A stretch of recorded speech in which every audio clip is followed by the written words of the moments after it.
Fala galera, sejam muito bem-vindos aqui ao Concretiza Podcast. É o espaço onde as ideias saem do papel e viram realidade. Eu sou Fábio Moraes, host aqui do Concretiza, e aqui você aprende a liderar, gerir empresas e desenvolver negócios sólidos, porque no final das contas, negócio bom é aquele que se concretiza. Bom, a gente vai começar uma nova temporada do Concretiza com o quadro Reforma News. Ele ainda vai ter uma grande modificação, mas hoje esse episódio já é um belo spoiler do que vocês vão ver aqui a partir de agora, a partir desse segundo semestre de 2026, onde a ideia é a gente trazer temas da construção civil, então os principais temas relevantes durante o mês, tanto no mercado da construção, principalmente no mercado de reformas residenciais, onde vocês podem ficar antenados a tudo que acontece no nosso setor. Bom, hoje eu estou aqui com o Rafa Silva. O Rafa, Head de Operações da Decorafit, tem uma experiência muito vasta no mercado da construção civil e está aqui hoje comigo para a gente poder trocar uma ideia, falar muito sobre alguns temas que a gente separou aqui para vocês e ter uma conversa boa sobre o nosso setor. Bom dia, obrigado por mais uma.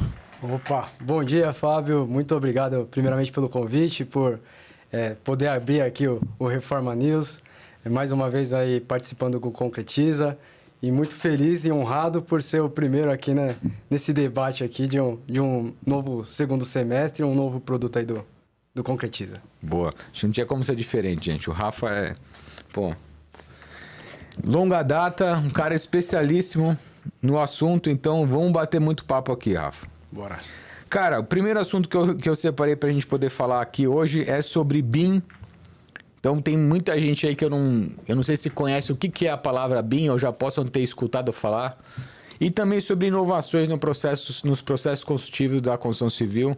É um tema que eu venho conversando com muita gente, então a gente vê um alto índice de modernização em vários setores da economia e parece que a construção civil ainda ela anda a passos muito lentos, né? E por mais que tenham a iniciativas sobre principalmente o tema de steel frame, construções mais limpas, né? Onde a gente tenha menos dependência de mão de obra aplicada no dia a dia, que é uma grande dificuldade hoje no nosso setor, principalmente por conta do custo, escassez, né? Essa transformação da geração que vem acontecendo.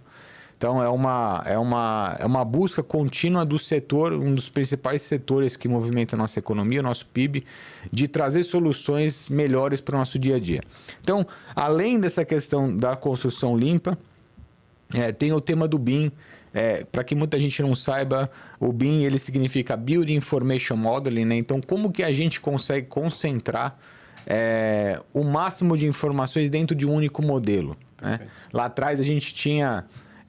os projetos técnicos eles vieram evoluindo, a gente saiu do projeto, ainda tem muita coisa que era da caderneta, né, na prancheta, a gente viveu uma era do AutoCAD, onde tudo foi feito em 2D, ainda existe uma grande dificuldade do dia a dia das pessoas poderem compatibilizar as disciplinas, né? Então você pegar uma planta de elétrica, por exemplo, compatibilizar isso com estrutura, né? Ou com outro tipo de instalação, ou com a própria arquitetura. Então, fazer isso em 2D exigia um nível de experiência muito grande e um nível de cuidado também muito grande. E aí eu acho que por conta desse motivo e até de ter materiais mais unificados em termos de cadeia produtiva mesmo, eu acho que surgiu o BIM, né? Que é de fato ele partiu primeiramente para o projeto 3D.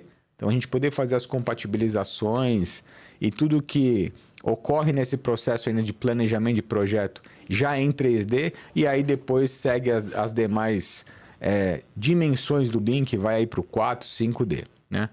Mas um dado muito, muito engraçado, o Rafa, é que hoje 70% das construtoras elas nem utilizam nada em formato 3D em termos de BIM, está muito no formato tradicional, né? Tem uma estimativa que, cara, abaixo de 8% das empresas no Brasil que já utilizam BIM de alguma forma, né? E aí, cara, assim, uma primeira pergunta, né? Por que você acha que as construtoras ainda estão tão atrasadas nesse tema da digitalização, né? Mesmo os ganhos parecendo tão claros, né? O que você tem visto, o que você viu aí ao longo da experiência, para poder trazer para o pessoal aí, o que você acha sobre esse tema? Bom, Fábio, você veja que interessante, né? Em 2010, meu tema de graduação foi justamente BIM. 2010, a gente está em 2026, 16 anos depois. Em 2010, no estudo, quando eu fiz o meu trabalho, a gente chegou à constatação que menos de 5% das construtoras utilizavam BIM, e nos Estados Unidos já passava de 80%, inclusive com grande incentivo do governo. Hoje, 2026, então 16 anos depois, a gente está em 7,7%, próximo dos 8%. É um absurdo, né? A gente passar aqui, 16 anos se passaram e a evolução foi muito baixa nessa implementação. E quando você compara com as outras indústrias também, né? Então, a gente sai da prancheta, todo mundo usava a prancheta. Mecânicos usavam, empresas de construção civil utilizavam. Depois a gente passa para o CAD, todas evoluíram para o CAD. Automotivo foi para o CAD também. E a gente chega numa modelagem 3D. Todas as indústrias foram para modelagem 3D, exceto a construção civil, né? Então, eu trabalhei um bom tempo em obras industriais, onde era muito engraçado, porque quando chegava a equipe de fazer tubulações elétricas, hidráulicas, pesadas, todas elas tinham uma modelagem 3D prontinha. E aí falava, cadê a de vocês? Aí a gente não tinha, né? A civil não tinha, trás. ainda a gente estava para trás. Então, a gente utilizava realmente só para ver onde ficava o bloco, onde ficava a fundação, era realmente só modelagem 3D, não usava todos os outros benefícios que isso traz. E aí, quando você pergunta por que a construção civil não avança tanto, né? Por que a gente ficou tão para trás? Eu acredito que seja bastante por falta da especialização mesmo da mão de obra, né? Então, a gente precisa que toda a cadeia esteja trabalhando e com vontade de fazer isso acontecer, né? Então, foi justamente a constatação que a gente chegou lá em 2010 e, infelizmente, 16 anos ela ainda se mantém. A gente tem o custo de implantação, então os softwares não são tão baratos. A gente tem o custo de ensinar as pessoas a modelarem no projeto 3D. Tem uma certa resistência cultural também aqui no Brasil. Enfim, são esses impactos. Tem algumas grandes construtoras que colocaram em seus projetos, mas como você falou aí, são apenas 30% delas que estão utilizando, né? Isso é ruim no meu ponto de vista. Mas eu acredito que, então, a resposta seria essa. É o custo da implementação inicial versus o benefício, que vai ser a longo prazo. Então, a pessoa não consegue mensurar um momento que ele vai ter o payback, vamos dizer assim, do investimento que ele fez para implantar esse sistema na empresa dele. Boa. Legal. E você acha que isso hoje é só para grandes construtoras ou, por exemplo, até no nosso setor aí, no mercado de reformas, você acha que as empresas conseguem se beneficiar com isso, ter um ganho muito efetivo e claro? Eu não tenho dúvidas, tá? Como eu fiz o trabalho sobre isso, então o estudo ainda permanece. Quando a gente faz uma modelagem BIM, você consegue antever os problemas, né? Tem aquele gráfico que a gente usa bastante na construção civil, que é todos os problemas que você detecta na fase de projetos, você reduz custos depois. Quanto mais cedo você identifica o problema, menor vai ser o custo da resolução daquele, né? Então, se você está no projeto e você identifica, o custo é baixo. Se você está lá na obra, já identifica, o custo é alto. Então, quando você usa a compatibilização através de modelagem 3D, você evita justamente essas intercorrências, esses problemas que você vai ver na obra. Então, em pequenas empresas, sim, vai ter esse benefício. Tem do retrabalho, tem de prazo, você consegue utilizar a modelagem para melhorar o seu prazo, fazer planos de ataque, eu posso agir aqui e ali ao mesmo tempo, porque isso não vai ter nenhum conflito. Então, tem vários benefícios. Porém, é o que eu comentei anteriormente, né? Você precisa ter o software, você precisa que alguém esteja capacitado a trabalhar no software, então alguém com domínio. Você vai precisar que outras empresas também estejam, quem vai trabalhar com você, né, na gestão como um todo dos projetos. Então, todos os envolvidos no projeto também trabalhem com isso. Talvez o ganho não vai ser tão perceptível assim no custo num curto prazo. Então, vai ser um ganho que vai ser um pouco a longo prazo. Mas, sim, sem dúvidas, tem ganho, sim. Mas talvez vai ser um ganho que você vai perceber só lá no final. Pensando que uma obra de reforma vai levar aí no caso da Decorafit, são os 75 dias, mas em outras empresas talvez 100, 120 dias você leva aí para fazer essa reforma. Então, talvez você não vai perceber um ganho tão rápido assim logo após a implantação. E são várias obras para você ter esse benefício, esse retorno aí. Boa. Cara, eu vou até te colocar a minha opinião. Tem muita gente aqui que cara, dono de construtora, tem o seu negócio da construção civil, então com certeza tem a dúvida de como trazer isso no dia a dia, né? Nós tentamos implantar isso, por exemplo, na Talenco, na incorporadora, né? O que eu vi, Rafa? A maior dificuldade por exemplo, tudo bem, a gente encontrou arquitetos que já projetem na plataforma. Legal. A gente tinha também especialistas, por exemplo, em instalações que também já projetavam na plataforma. Mas, para mim, o grande gargalo, e que também acontece na mesma forma no projeto 2D, por exemplo, é quem é o gestor fazendo compatibilização. Exato. Porque, seja numa plataforma ou noutra, não adianta nada. Então, eu tinha a utopia de achar que aquela ferramenta do Clash Detective lá, que ele ia detectar tudo, né? Quando, na verdade, ele te dá alguns insights, né, de incompatibilidade, só que, na verdade, se você não estiver muito atento e principalmente cadenciando as entregas, ou seja, ele não é um modelo online onde está todo mundo operando junto, né? Então, o Rafael está fazendo um modelo que entrega para o Fábio. Então, assim, eu sou a construtora, o Rafael está fazendo estrutura, beleza, entregou. Aí vem a arquitetura, né, para fazer junto. Então, aí você compara um modelo com revisão 0 com 0.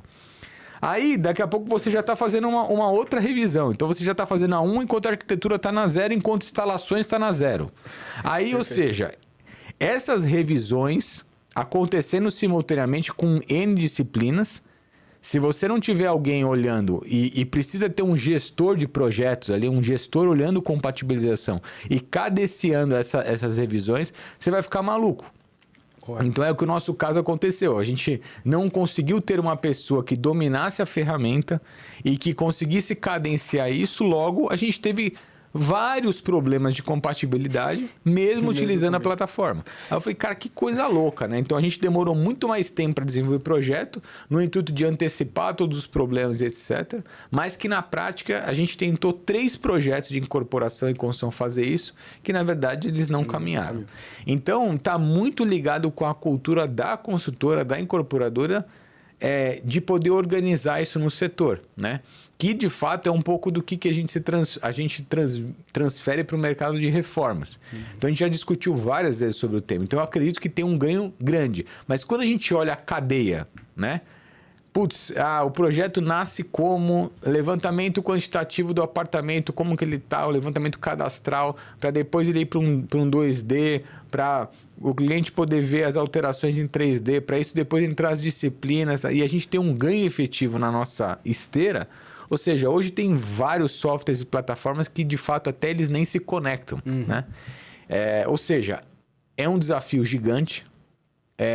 Eu vejo que os usuários eles estão cada vez mais olhando para esse tema, porque, sem sombra de dúvidas, isso no médio e longo prazo vai trazer um benefício grande para o setor todo, mas eu vejo que se a indústria não ajudar, não tiver iniciativas mais fortes de treinamento, capacitação e principalmente tentando reduzir a fricção que os usuários estão tendo, cara, essa curva realmente ela é uma cauda muito mais longa, né? Você tocou num ponto muito importante, que é justamente o gestor de projetos. Então, muda totalmente a forma como a gente trabalha, de como deveria trabalhar quando você tem uma modelagem BIM. Então, sim, tem que ter um gestor de projeto, todo mundo comunica a ele, né? Então, é importante isso, que tenha uma pessoa que está acompanhando. Você está na Rev 1, você está na Rev 0. A Rev 1 já foi atualizada. Veja o seu veja o projeto, o modelado 3D e faça as suas atualizações. Então, muda um pouco a dinâmica do projetar, né? No caso.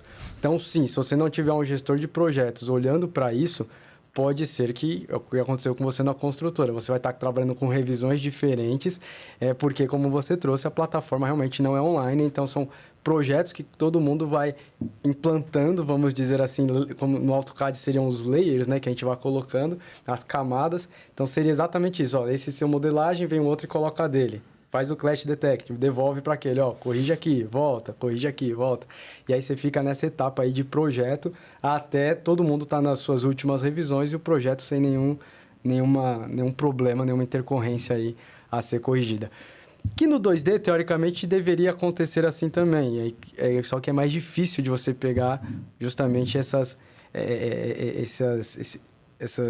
a compatibilização, né? A falha na compatibilização no 2D é mais complicada de identificar. E aí é onde o BIM vem. O 3D é mais visual. O 3D é mais visual. É isso. Beleza. Cara, e como cliente final, né? Uma coisa que, a gente sempre debateu lá também é assim, como que a gente faz perceber o cliente final, ele perceber de fato o valor nisso, né? Porque se o setor que é técnico já está... É uma sigla, é uma plataforma que não é tão difundida. Imagina para o cliente final, né? Não faz nem ideia o que é isso. Então, o cliente, ele deveria escolher a construtora pelo nível, né, de tecnologia que ele usa. Como é que você vê isso? Eu acredito que para o cliente final, optar por uma empresa de tecnologia... que esteja utilizando a tecnologia BIM ou até outras ferramentas tecnológicas, pode dar para ele uma credibilidade melhor de prazo e talvez uma qualidade melhor da entrega. Então, de menos retrabalhos, saber que a sua fase de projetos foi melhor validada, avaliada.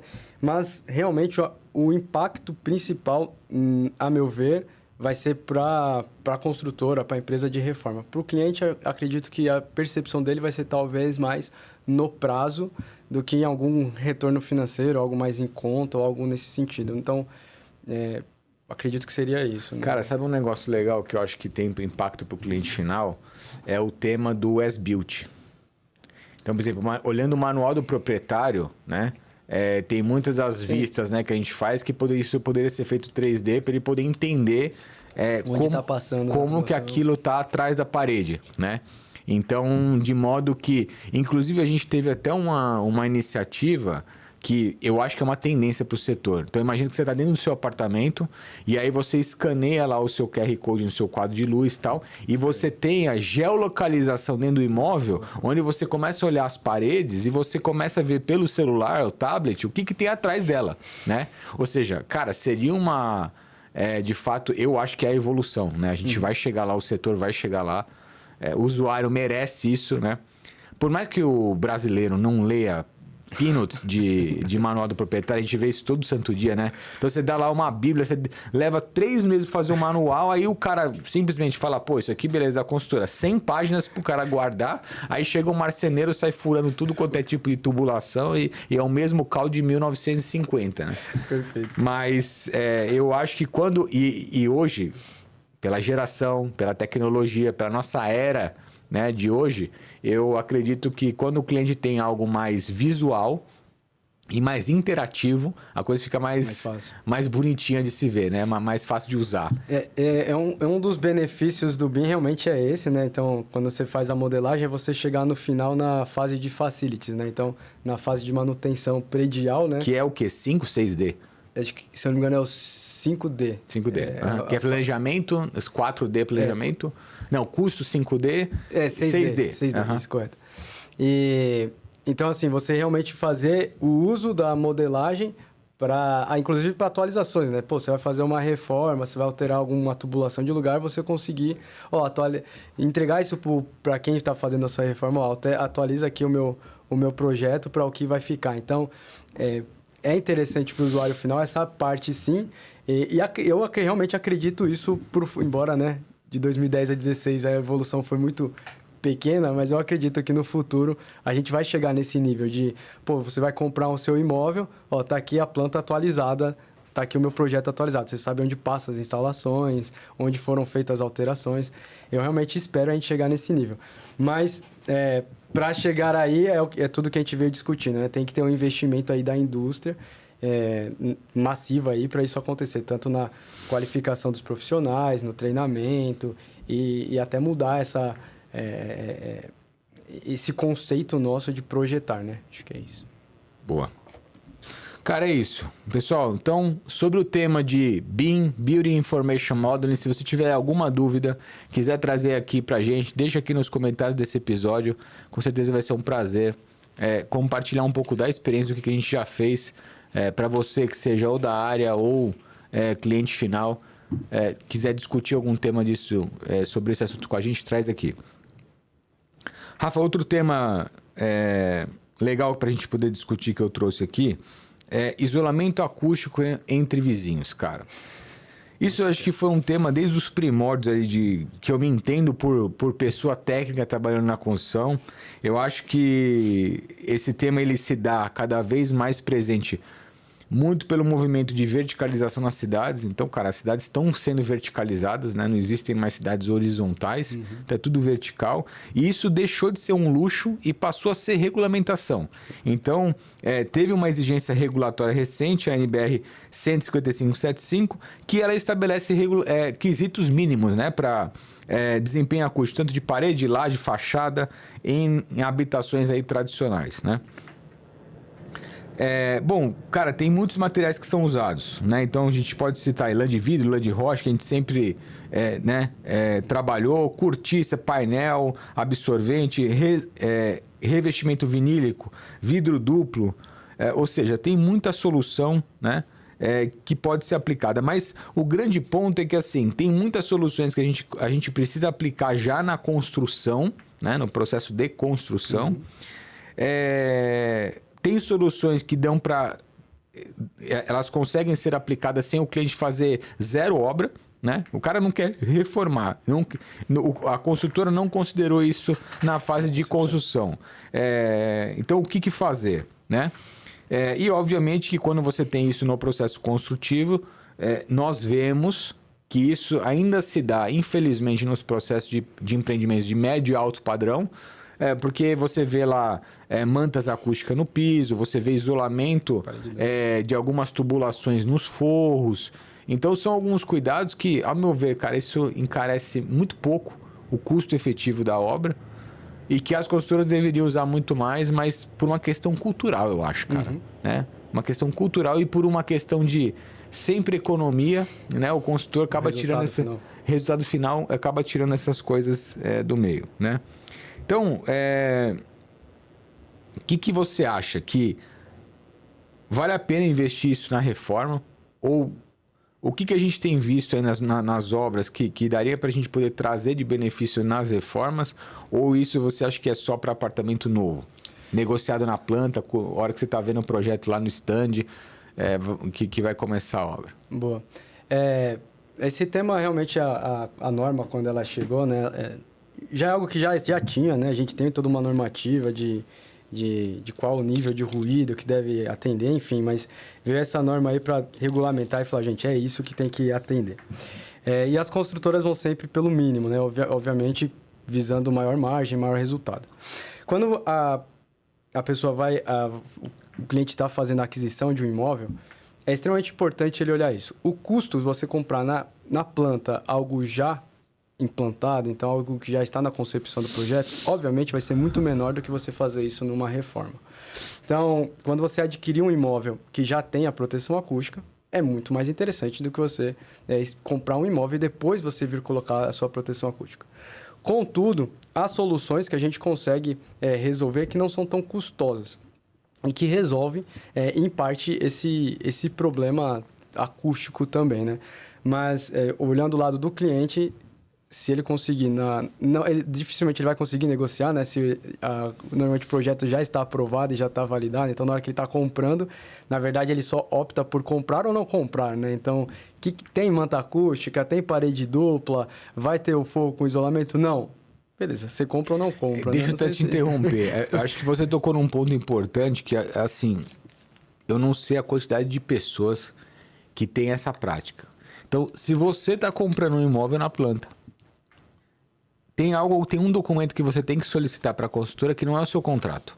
Ele se chama memorial descritivo. Então, nesse documento, é obrigatório a construtora te entregar para que você saiba tecnicamente o que tem no seu apartamento, porque no contrato não vai dizer. Então, tudo isso que o Rafa está comentando aqui, sobre se ele tem parede dupla, se ele tem manta acústica, se ele tem piso incluso, se não tem, isso tudo está no seu memorial descritivo.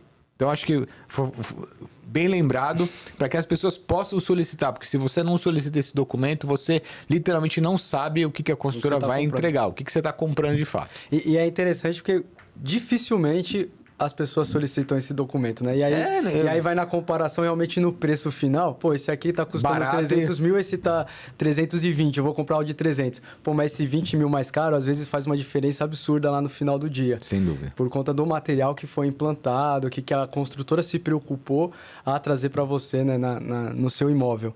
Então, e como a gente falou lá na primeira parte, quando a gente estava falando sobre o BIM, os problemas que você resolve na fase de projetos sai muito mais barato do que você resolver em obra. Então, a acústica é a mesma coisa. Se você está comprando um imóvel que já foi concebido pensando na proteção acústica, ele é mais em conta do que você fazer isso posteriormente na reforma, né?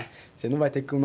Vai ter sim, mas imagina você ter que levantar uma parede e depois fazer uma parede dupla, você colocar uma manta no seu imóvel, você fazer um forro, vai custar mais caro. É pelo próprio custo, né? A construtora vai comprar mais barato, compra em volume, enfim, tudo isso. Cara, assim, acho que hoje tem várias boas práticas, né? Olhando para esse tema de acústica, várias boas práticas que a gente poderia colocar numa reforma, por exemplo, para poder ter impacto de redução de ruído e etc. O que você entende com uma pessoa que já mora no imóvel, vai fazer uma reforma? O que rende mais pelo custo? Por mais que a gente tenha... Enfim, algumas coisas ali que a gente mais usa, o que você entende que seriam itens legais para colocar numa reforma e que traria um benefício bastante significativo para o usuário? Boa. A gente varia de acordo com o nível de ruído que a gente quer bloquear, né? Então, vamos imaginar, moro próximo a uma avenida que tem muito trânsito, muita moto passando, caminhão. Então, vale a pena você investir, por exemplo, num vidro duplo, numa esquadria que faça devidamente isolamento acústico, né? Então, você reduz bastante a questão de ruídos. Chega até 30 decibéis aí a redução quando você coloca esse tipo de esquadria e já melhora bastante a sua acústica. Se você tem algo do seu vizinho de cima, né? Então... Você não está na cobertura, você não é o último apartamento e... Pode falar. Antes de você falar do vizinho. Gente, o Rafa tá falando aqui de janela, tá?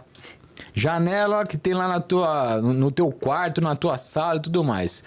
Para mim, tem 3 pontos principais que você faz ali para você poder conseguir ter um conforto, mas é muito grande no tema acústico. Então, primeira coisa, vidro duplo. Eu acho que são pouquíssimas mesmo, é só alto padrão que você vai ver esse tipo de prática nos vidros. Mas você tem como contratar uma serralheria, uma empresa especializada para colocar vidro acústico. Segundo, dentro do alumínio da sua janela, existe um perfil e esse perfil é oco. Então você tem como colocar enchimento de lã de vidro, lã de rocha, de modo que você também traga esse conforto acústico maior ali... para o seu ambiente. E por último, eu acho que são as vedações. Exato. Então, se você tem as borrachas, né, bem colocadas da maneira como tem que ser, isso também traz um conforto acústico muito grande. Então, eu acho que o Rafa comentou bem.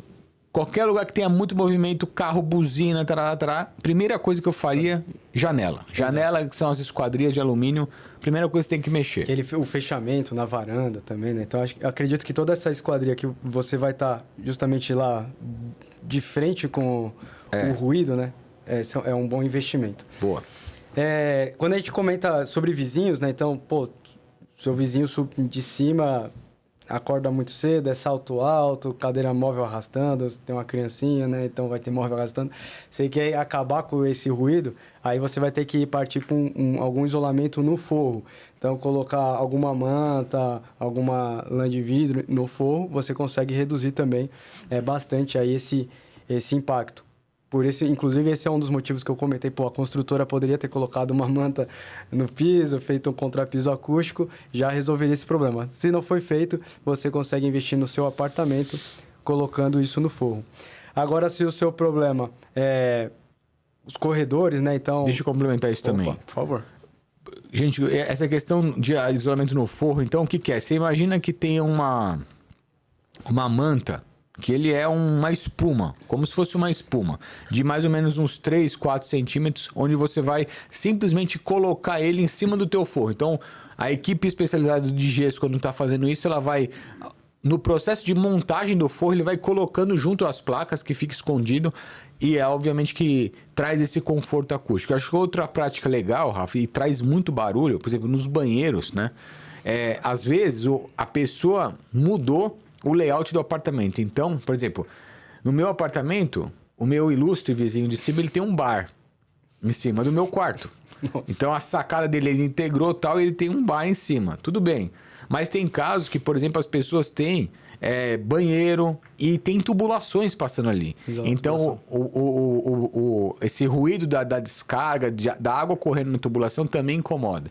Então, uma boa prática é você poder revestir com essa manta, passar essa manta na tubulação e depois vir como se fosse fazendo uma obra de arte mesmo com gesso, né? Então eles pegam o gesso e vêm passando um gesso mole, de modo que você faça um gesso como se você estivesse engessando uma perna. Mas você está fazendo isso na tubulação. Então isso traz um conforto de ruído também muito grande. Boa. Realmente esse barulho da descarga, muito no condomínio que eu morava, a gente tinha esse problema. O vizinho de cima dava descarga, eu estava no andar de baixo, eu estava escutando toda vez que o vizinho usava o banheiro. Então, realmente é uma proteção que vale a pena colocar na tubulação, concordo plenamente contigo. Boa. Aí a gente tem também outros dois que seriam, de repente, você tem muita movimentação no seu hall, barulhos de corredores, isolar a sua porta. Então, a gente tem vedação de porta para ser colocada, que são os selos que a gente coloca. E para você evitar incômodo no seu vizinho de baixo, aí se faz uso de carpete, tapete, ou quando você estiver reformando, você faz um contrapiso acústico, né? Então, é justamente isso. Quando você está pensando na questão de isolamento, é muito na linha... o quanto você não quer incomodar o seu vizinho, você faz um contrapiso acústico, coloca alguns carpetes. Quanto você não quer ser incomodado pelo seu vizinho de cima, o quanto você não quer que a rua incomode você, né? Então, mas todos, como a gente falou, todos esses investimentos, né? Se você percebeu lá na construção, melhor. Se não, você contrata uma empresa alguns mais onerosos, outros menos. Exato. Boa. Cara, acho que sobre o tema de portas também é bom comentar com o pessoal. Hoje em dia tem muitas, pelo menos as novas construções, é uma boa prática que acho que veio para o mercado, que é aquele tema da borracha na porta, né?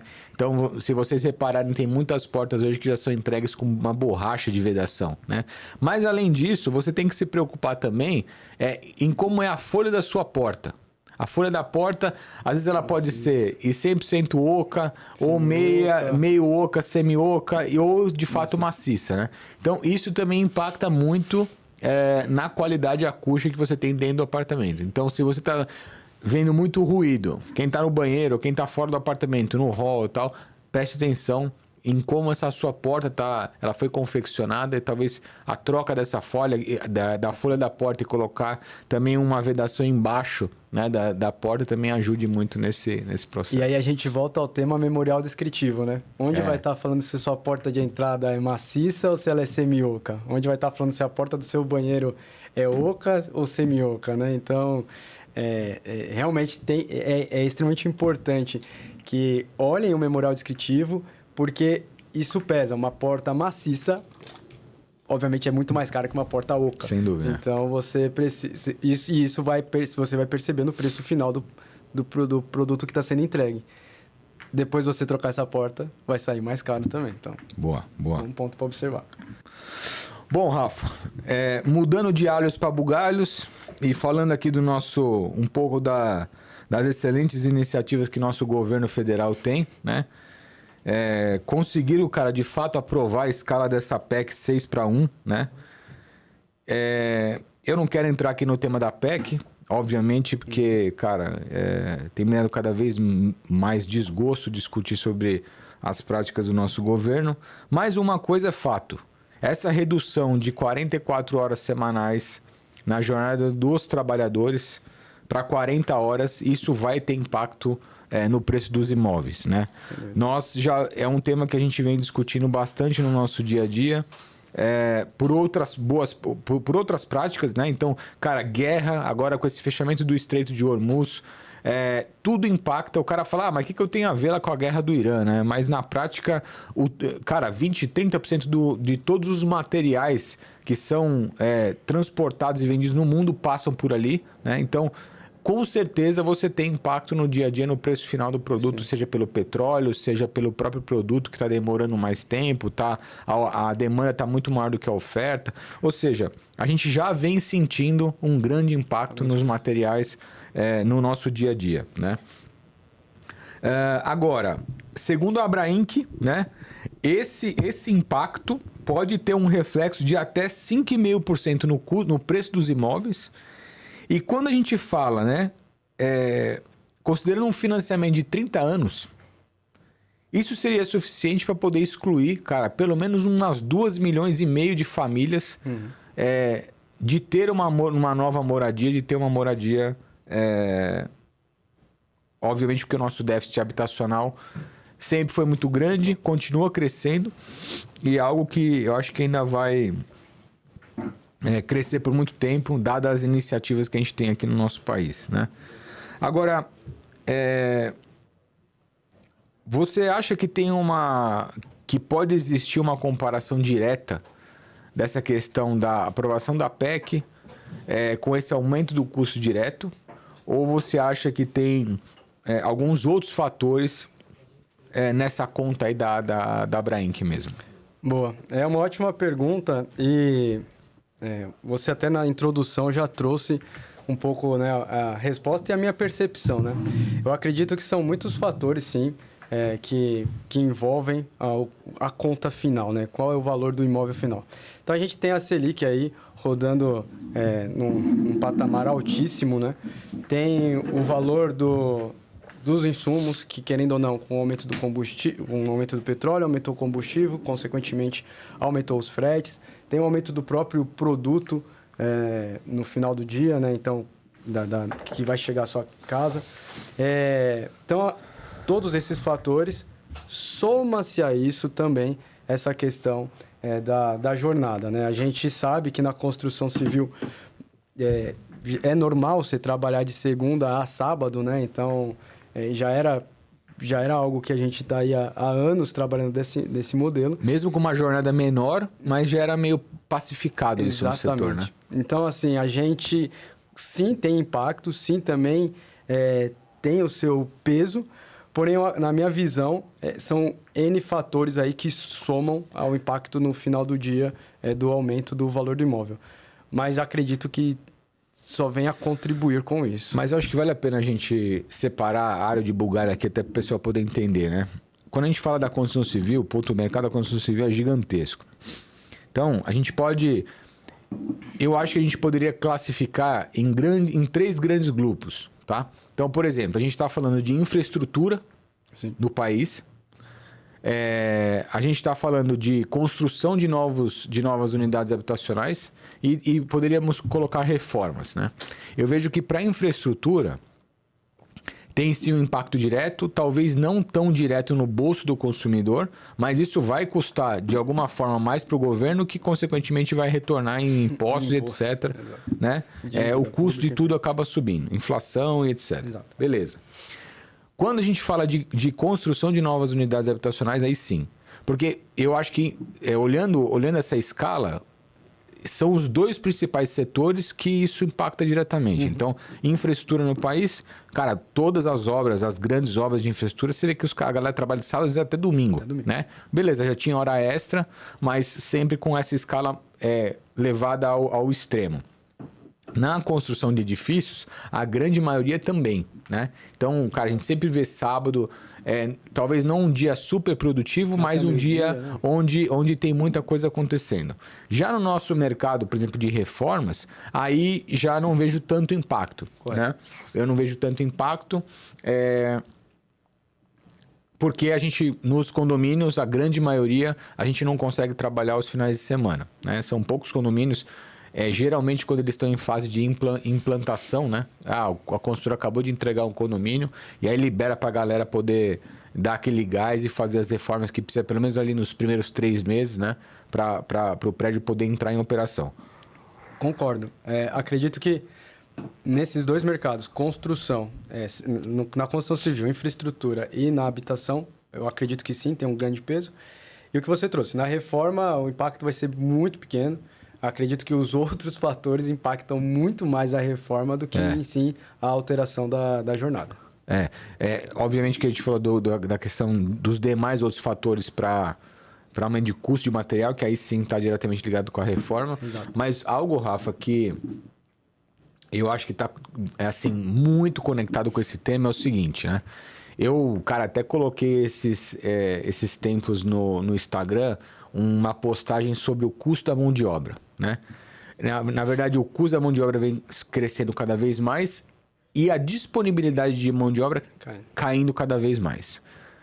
Ela é inversamente proporcional. E aí o ponto é, como a redução de jornada, se o trabalhador hoje já acha que ele ganha pouco, né, pelo que ele entrega, a grande classe trabalhadora, que era aqueles bons pedreiros, carpinteiros, etc., hoje sumiram, né? Ou eles estão sendo extintos. Por quê? Porque a geração... Então, o filho do pedreiro, o filho do carpinteiro não quer mais trabalhar na construção civil. Ainda mais pelo salário que a construção civil paga, né? Com essa redução de jornada, é óbvio que o empresário, se está trabalhando menos, você vai ter que ganhar menos, né? Então, eu acredito que é mais um grande motivo para a gente ter um disparo da informalidade no nosso país. Então, acho que tem várias outras iniciativas que a população nem está vendo tanto. A gente discutiu outro dia aquele assunto sobre as bets, né? O quanto que as bets têm prejudicado o trabalho formal, porque justamente as pessoas estão endividadas, fazendo apostas, aí pegam empréstimos consignados com as empresas, esse cara não consegue pagar porque está devendo até as calças para a bet, e aí ele tem que sumir do emprego formal e automaticamente, como isso está subsidiado pelo governo, ele não consegue voltar a trabalhar de uma maneira formal até que ele quite essa dívida, né? Ou seja, ele vai para a informalidade. Então, ou seja, é mais um tema da informalidade crescer no nosso país. Então, como que você vê isso de fato no dia a dia, né? A dificuldade que a gente vem tendo de poder contratar a mão de obra mais formal, né? A gente vem, principalmente no mercado de reformas, a gente vem sofrendo com isso dia após dia, a gente vê o tamanho da dificuldade de ter uma mão de obra formalizada. Então, ou seja, a informalidade é muito grande. Hoje, os trabalhadores, eles entenderam que eles fazendo vários bicos, né? Os caras podem ter uma remuneração maior. Então, como é que você tem visto isso impactar nosso dia a dia aí? A gente, hoje lá na Decorafit, a gente tem uma gama aí, são mais de 200 fornecedores homologados. E essa dificuldade que você trouxe, ela é real. Cada vez mais fica mais difícil conseguir encontrar mão de obra qualificada para prestar os serviços. E o custo, sim, vem aumentando bastante. Então, algo que há 5 anos atrás você contratava num valor 1 metro quadrado, hoje você chega a pagar 50%, 60% a mais do que era a época, né? Então, e eu entendo. E aí, quando você entra nessa questão de formalizar o profissional, preciso de um CNPJ, aí fica mais... e reduz ainda mais essa pequena variedade de profissionais, né? Justamente pelo que você trouxe. O mercado é muito informal. Então, uma empresa que busca estar na formalidade, trabalhando com CNPJs, com emissões de notas fiscais, que inclusive com a reforma tributária vai se tornar ainda cada vez mais difícil, né, trabalhar na informalidade, a gente percebe uma dificuldade grande no mercado de trazer esses profissionais para a gente, para atuar conosco. E, obviamente, o custo vem aumentando, né? Então, realmente é um ponto aí que tem impactado muito a questão da reforma no Brasil, construção, enfim, todo o mercado da construção civil. A gente vê, cara, que você falou, né, pô, o preço dos imóveis ele vem subindo ano após ano. Mas ele vem subindo ainda, acho que de uma maneira muito gradual, Rafa. Eu acredito, e eu tenho falado bastante sobre isso, eu acho que o preço vai disparar daqui a pouco. Então, eu acho que os imóveis hoje estão muito baratos. Se a gente dolarizar, né? Se a gente dolarizar o preço do metro quadrado no Brasil, porque a moeda global é dólar, Sim. ele tá um preço assim, que é um preço irrisório, né? Então, se a gente for olhar isso nos outros países aí, o preço dos imóveis, cara, tem lugar que chega a valer 30, 40 vezes o que é um dos melhores lugares aqui no Brasil. Então, ou seja, eu acredito ainda que vai ter um disparo de preço muito grande. Então, se a população hoje já está com dificuldade de comprar, porque já acha caro, obviamente que por conta de juros altos, Selic e etc., o custo do financiamento fica inviável, né? Você imagina daqui a pouco todos esses custos de mão de obra, material que eles estão sendo acumulados e de uma certa forma o governo segurando, né, uma inflação, cara, daqui a pouco isso vindo à tona realmente vai ser uma avalanche para a população. Então, gente, se você tem que comprar imóvel, aproveite o ano, porque tem muita coisa que vai vir por aí a partir do próximo ano e esse assunto vai ficar cada vez mais complexo no nosso país, cara. Bom, beleza? Vamos mudar de assunto aqui. Cara, energia solar em alta. É um tema que, cara, particularmente eu gosto bastante. É um tema que eu vejo que é uma prática que a gente não tem como segurar, né? Eu acho que tanto por conta de uma matriz energética no país, né? Por um consumo acelerado de energia, agora principalmente com o uso de inteligência artificial, né? A gente precisa cada vez mais de terra e energia para poder sustentar esses próximos data centers. Eu acho que o uso e a prática de a gente poder gerar mais usinas solares, de geração de energia solar, eu acho que é uma prática e cada vez mais isso vai crescer, né? Então, tem alguns dados aqui interessantes, né? Hoje a capacidade do Brasil está quase 70 gigawatts, né? A segunda maior fonte de matriz elétrica, né? 25% hoje representa pela essa questão da energia solar, atrás somente das hidrelétricas que está com 42%. Eu acho que mais de 300 bilhões foram investidos desde 2012, né? 2 milhões de empregos gerados, 96 bilhões para o nosso governo em tributos arrecadados. O Nordeste, e aí eu acho que tem alguns fatores ali, acho que tem incentivo, tem terra, lidera essa concentração das grandes usinas, então tem 52% no Nordeste, 46%, quase 50% aqui no Sudeste. E justamente por conta de terra, por conta de incentivo, eu acho que acaba se centralizando tanto usina eólica, né, quanto energia solar lá no Nordeste. E isso é uma matriz que ela, cara, tá em expansão e etc. A gente viu uma notícia recente agora, que o aeroporto de Vitória, né, tomou agora recentemente boas práticas e investimentos altos para poder conter os custos de energia, implantando energia solar. A gente vê também um aumento muito grande disso nas residências, né? Então nas casas, alguns anos atrás parecia um custo incabível, né? Você poder colocar energia solar no telhado da sua casa. Hoje já é um custo que está muito mais acessível. Tem um subsídio grande de várias empresas, de banco de desenvolvimento, e o payback está ali entre 4 e 5 anos, né? Eu acho que em muitos casos não chega nem a 7. O imóvel tem uma valorização muito maior, porque na prática, eu acho que hoje as pessoas olham, beleza, eu vou investir tanto no imóvel, mas condomínio e luz, né, ou seja, o gasto com energia, são dos principais vilões ali no custo mensal das famílias. Então, eu acredito que você valoriza ali até 10% no valor do imóvel quando você tem uma prática dessa instalada.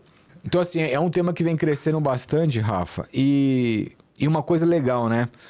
Por exemplo, recentemente, e a gente está, nesse momento, por exemplo, no meu condomínio, no meu prédio, numa discussão ferrenha sobre isso. Faz ou não? E é uma. Não é nem se faz ou não. Eu acho que, cara, a gente vê várias montadoras tomando grandes iniciativas de produção de carro elétrico no Brasil. Essas montadoras, principalmente as chinesas, chegando com força por conta de incentivo para a produção de carro elétrico. Só que, cara, como é que você abastece esses carros, né? Porque nas vias e rodovias, tudo bem, tem postes e tudo mais, mas não é uma prática, né? Então, se você não tem um carregador em casa, então essa conta que a gente falou lá de você ter um subsídio para financiamento e você conseguir ter a sua estação de carregamento em casa, onde você vai carregar? E isso, para mim, era um grande problema nos prédios. Por quê? Existia uma questão de capacidade e demanda, né? Então, cara, o prédio foi concebido e aprovado nas unidades lá, nos órgãos regulatórios das cidades, né? Nos órgãos que fazem distribuição de energia, com aquela capacidade, aquela demanda gerada. Então, ou seja, não tem como você levar mais demanda para o condomínio, você instalar mais carregadores ali e tudo mais, porque você ia sobrecarregar a entrada de energia que tem. Então, existia uma preocupação grande e um custo altíssimo de transformação desses empreendimentos para poder adequar o uso de carregadores. Então esse era o primeiro ponto. Segundo ponto, que um assunto que veio à tona aí no último ano, pelo menos, foi em relação ao corpo de bombeiros, né? Então, cara, a bateria não apaga de jeito nenhum, se pega fogo, tem risco de dano na estrutura, prejudicar o prédio e tal. E agora, recentemente, saiu uma IT 41 do corpo de bombeiros, onde cria minimamente uma regulamentação para se implementar o uso de carregadores dentro dos empreendimentos e tudo mais. Então, uma prática que eu achei legal é, por exemplo, a gente sabe que nos condomínios eles têm um déficit e que existe ainda uma capacidade disponível de energia a ser consumida ali. Então, por exemplo, no meu condomínio o pessoal limitou o uso. Então, vamos supor, eu tenho aqui, cara, 3, 4 carregadores no prédio que eles consomem X megawatts. Se eu fosse ligar todos os carregadores ao mesmo tempo, essa capacidade ela passaria o estipulado pelo condomínio. Então, esses carregadores, eles limitam o uso à medida que outros carregadores também estão ligados, para que, de fato, você não ultrapasse o limite do que é permitido. Então, eu achei uma baita solução para poder colocar isso nos condomínios. Mas queria que você colocasse também um pouco da tua visão sobre o que você tem visto de prática, tanto em residência quanto em condomínios. Eu vejo que, enfim, fora do país é uma coisa que está assim, numa alta crescente, uma velocidade muito maior do que a que a gente tem aqui. Mas como é que você tem visto o setor, essas iniciativas aqui no Brasil? Boa. Bom, os edifícios novos, né, a grande maioria deles já... Só retornando à parte que a gente já comentou de estar previsto isso em projeto, memorial descritivo, enfim. Então, os novos, hoje em dia, já vem sendo concebidos já com essa consideração. Então, na hora de subir o projeto para aprovação da prefeitura, normalmente, eles já estão fazendo com essa regulamentação, para que você tenha as vagas disponíveis, já tem até como o condômino vai pagar por aquela energia que ele está usando, não vai ser todo mundo que paga quem não tem carro elétrico, enfim, tem toda uma estrutura já pensada e adequada para isso. Para os antigos, acredito que é o ponto que você trouxe, né? Então, precisa realmente contratar uma empresa especializada que vai fazer toda essa conta, todo esse cálculo, para ver demanda, para ver custo de implantação, investimento, adequar as vagas, como vai ser a cobrança, e fazer a adequação devida e fazer essa reforma. Então, o que a gente tem visto muito é isso. Então, novos edifícios, já com essa questão resolvida e preparado para... Então, normalmente tem 2, 3, 5 vagas aí disponíveis para carregar. Outros, até inclusive todas as vagas, né, já tem o seu ponto de recarga. Mas os antigos carecem aí de uma adequação. Na minha visão, assim, a gente, pensando na área da construção civil, eu entendo que é extremamente importante o tema e que a gente começou falando sobre energia eólica, né? A gente começou falando sobre energia solar. É extremamente importante que você tenha essa energia implantada no seu condomínio, porque como você falou, a demanda que você vai ter, né, naquele projeto, naquela implantação, ela é alta. Então, é importante que você tenha uma forma de reduzir o custo que isso vai para o seu condomínio. Então, é importante você estudar esse tema quando você estiver fazendo essa implantação de preparar o seu condomínio para ter os carregadores dos carros. Você também já pensar em fazer toda essa estrutura para ter uma energia solar, e assim você faz um sistema que vai ter, obviamente, um investimento alto inicial, porém que ele vá ter o seu payback aí entre 4 e 5 anos, como você trouxe. Então, é importante levar em consideração isso. Pensando em residência, eu vejo que a gente está num momento muito importante, né, assim, de fazer essa movimentação para a energia solar. Quem tem esse interesse, estruturar se você está construindo uma casa, estruturar o seu telhado para já suportar as placas solares. E se você pensa em reformar, acredito que esse também é o grande momento. Ao longo dos próximos anos vai ter um aumento, né, na FIUB que eles falam, né? Então vai ter um aumento gradativo. Então, se tem um momento bom para fazer o investimento em placas solares, esse é o momento. Vai aumentar o custo, o payback talvez vá se tornar um pouco mais longo. Então, faça o estudo de demanda e acredito que esse é um bom momento para colocar uma energia solar na sua casa. E tem uma conta que eles fazem, né? Se você gasta mais de R$250 por mês de energia, compensa você ter uma placa solar. Então, normalmente, se você tem um aparelho de ar-condicionado, se você tem um carro elétrico, provavelmente o seu custo já passa aí dos 250. Então, se torna viável a implantação da placa solar. Acho que isso. Boa. Show de bola, Rafa. Gente, eu não poderia deixar de citar aqui a mantenedora e patrocinadora master desse podcast, a Decorafit. Então, se você quer reformar o seu apartamento sem dor de cabeça, não sabe nem por onde começar, você precisa conhecer a Decorafit. Entre lá no site www.decorafit.com.br ou no Instagram decorafit_br. Nós te ajudamos desde a concepção do projeto 3D e até te entregar isso, o apartamento decorado num prazo recorde do mercado, assumindo multa diária por atraso. Siga lá no Instagram, procure no site, entre em contato com o nosso time comercial. Eu tenho certeza que você vai passar por uma jornada encantadora. E lembre-se, reformar sim pode ser uma jornada incrível aí na sua vida. Rafa, eu acho que chegamos aqui, cara, ao fim. Tenho mais uns 2 assuntos, mas acho que nosso tempo já foi pro brejo.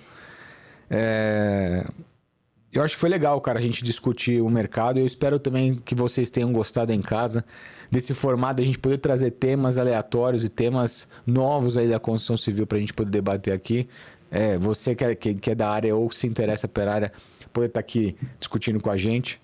Eu, cara, de novo, te agradeço aí a presença, a gente poder ter trocado esse papo aqui. E deixa aí teus contatos, como é que o povo também te acha. Bom, Fábio, eu que agradeço aí pelo convite, mais uma vez, aí, de poder participar do Concretiza. Foi uma grande honra. Espero que tenha auxiliado aí aos ouvintes poder tomar a sua decisão. Acredito que se um for impactado, já valeu bastante a pena. Meu contato é rafaelalves.eng no Instagram. E, cara, estou à disposição aí para quem tiver mais dúvidas, quem quiser me procurar, estou à disposição aí para poder responder aí. Show. E é isso. Obrigado, Rafa, de novo. Pessoal, eu espero que vocês tenham gostado do episódio. Fiquem aqui, ativem o sininho aí do Concretiza para todo episódio novo você ser notificado. Vai mudar um pouco a periodicidade dos episódios, mas todos os meses, pelo menos 2 episódios vão ter aqui para você, com temas distintos, quadros distintos, para você poder estar atualizado sobre o mercado da construção civil, tá? Bom, vocês me acham lá no Instagram, Fábio G. Moraes. Eu trago conteúdos diários sobre como você melhora o seu processo de reformar. Vocês também me encontram lá no LinkedIn, eu também tenho trazido alguns conteúdos lá mais voltado para o mercado corporativo. Não deixe de seguir a Decorafit, no Decorafit_br. Então, você que gosta de decoração e interiores, é um prato cheio, conteúdo diário também para você lá. Valeu, obrigado pela tua audiência, te vejo no próximo episódio. Valeu, tchau, tchau.